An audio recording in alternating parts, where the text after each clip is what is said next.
विद्यार्थी मित्रों, आज चैप्टर नंबर 4 द्विघात समीकरण क्वाड्रेटिक इक्वेशन विषय આપણે સમજીશું. Verifying the quadratic equations with the help of the factorizations method. આપણને પહેલી મેથડ અહીંયા આપેલી છે કે verifying the quadratic equations with the help of the factorizations method. કેતા અવયવીકરણ વડે દ્વિઘાત સમીકરણનો ઉકેલ આપણે શોધવાનો છે. તો અહીંયા આપણે પહેલો પ્રશ્ન અહીંયા થાય કે ક્વાડ્રેટિક ઇક્વેશન્સ એટલે શું? કે ભાઈ દ્વિઘાત સમીકરણ કોને કહેવાય? તો કે having the 2 degree it is known as the quadratic equations. કે જેની બે ઘાત આપેલી હોય એને આપણે શું કહીશું? તો કે આપણે દ્વિઘાત સમીકરણ કહીશું. ફરી એકવાર કે having the 2 degree it is known as the quadratic equations.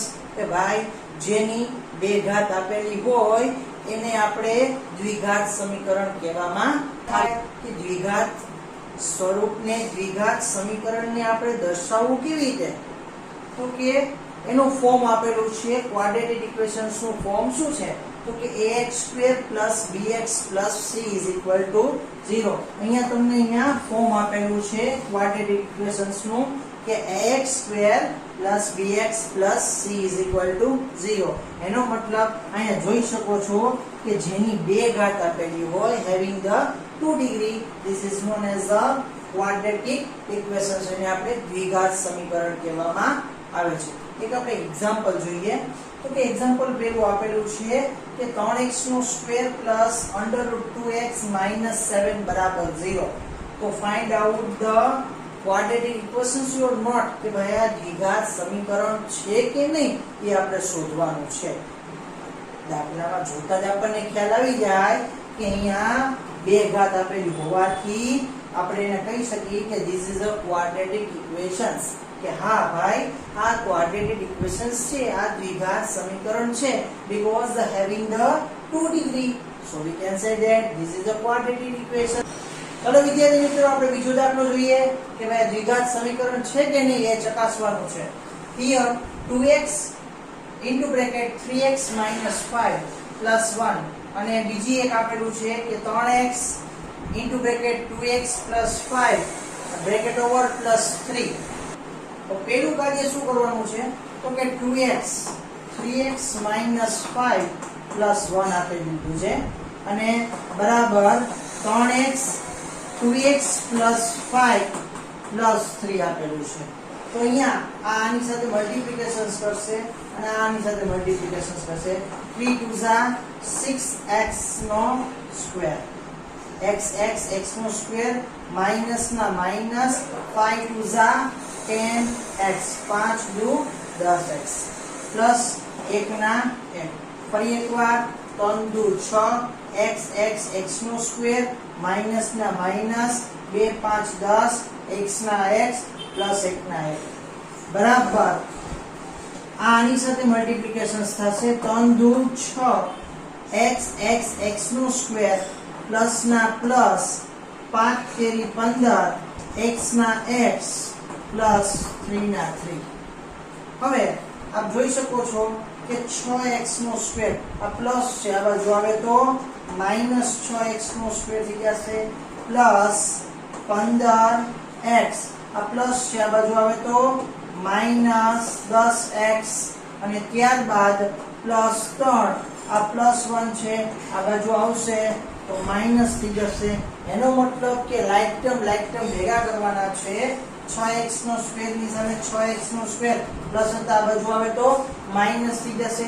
ત્યારબાદ બીજું લાઈક ટર્મ છે 15x છે અને આ માઈનસ હતા આ બાજુ આવશે તો કેવા થઈ જશે? પ્લસ થઈ જશે. ફરી એકવાર લાઈક ટર્મ ભેગા કરો.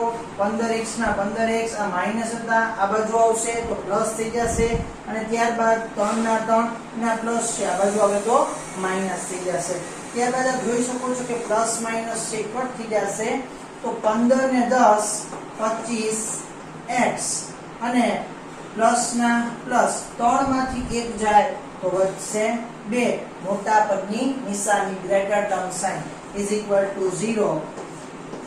હવે ચકાસવાનું છે કે આ ક્વાડ્રેટિક ઇક્વેશન છે કે નહીં?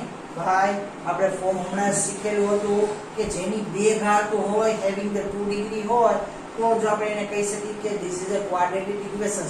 પણ અહીંયા જોઈ શકો છો કે બે ઘાત આપેલી નથી, તો આ દ્વિઘાત સમીકરણ છે નહીં.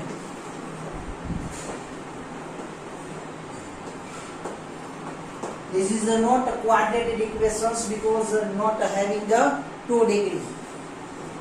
चलो नेक्स्ट समझिए. x ब्रैकेट में 3x + 7 is equal to x + 1 અને x - 1. તો અહીંયા પણ આપણે દ્વિઘાત સમીકરણ છે કે નહીં આપણે ચકાસવાનું છે.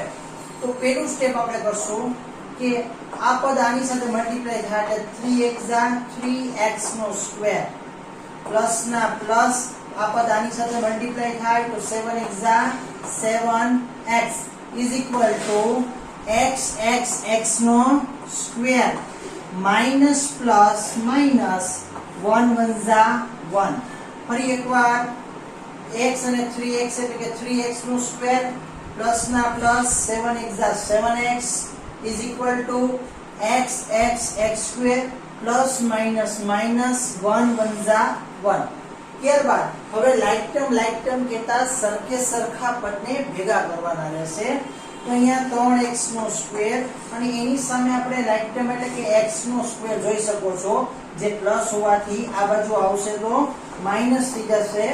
ત્યારબાદ હવે કોઈ લાઈક ટર્મ એટલે કે સરખા પદ જોવા મળતા નથી તો પ્લસ 7x અને ત્યારબાદ આ માઈનસ છે જે આ બાજુ આવશે ઇઝ ઇક્વલ ટુ ની તો આ બાજુ આવતા કેવા થઈ જશે? પ્લસ થઈ જશે. માઈનસ હતા આ બાજુ આવશે તો પ્લસ થઈ જશે. હવે ત્યારબાદ આપ જોઈ શકો છો કે જે લાઈક ટર્મ છે કેટલા 3x નો સ્ક્વેર માંથી x નો સ્ક્વેર જાય તો વધશે કેટલા 2x નો સ્ક્વેર. ત્યારબાદ 7x અને પ્લસ 1 બરાબર 0.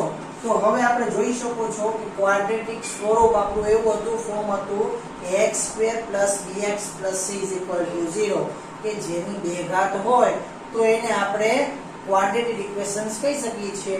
અહીંયા પણ આપ જોઈ શકો છો કે અહીંયા બે ઘાત આપેલી હોવાથી having the 2 degree so we can say that this is a quadratic equations કે આ દ્વિઘાત સમીકરણ છે. આપ લખી શકો છો કે આ સમીકરણ દ્વિઘાત સમીકરણ.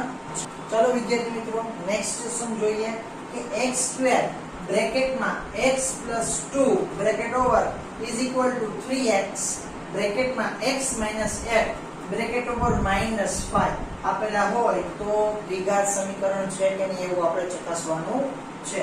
તો પહેલું સ્ટેપ આ પદ આની સાથે મલ્ટીપ્લાય થાય આની સાથે મલ્ટીપ્લાય થાય તો x² અને x એટલે કે x નો ક્યુબ કેતા x નો ઘન પ્લસ ના પ્લસ x² અને 2 એટલે કે 2x નો સ્ક્વેર.